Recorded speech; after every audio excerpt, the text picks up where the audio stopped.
How to create a PIN for Milestone Credit Card. Hi guys, welcome to our channel. Let's begin. If you want to create a PIN for your Milestone Credit Card, watch this video till the end.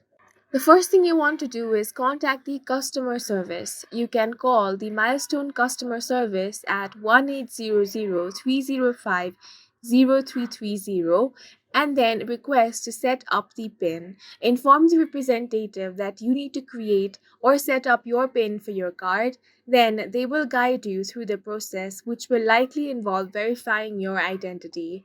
If you do not want to call, you can also mail or write a letter to them. If the card issuer requires or allows PIN request via mail, then you want to write a mail and then send it to this address, which is PO Box 4477 Beaverton. Make sure that you include your account details and a formal request to set up your PIN. You can also set up the PIN online, so you can simply head over to the Milestone Gold Card website and log into your account.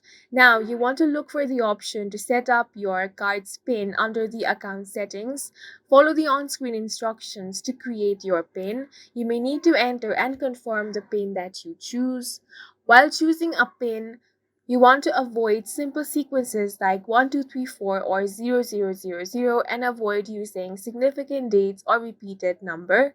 Choose a pin that you can easily remember but is not easy for others to guess. If you found it helpful, please make sure to hit the like button and subscribe for more videos like this.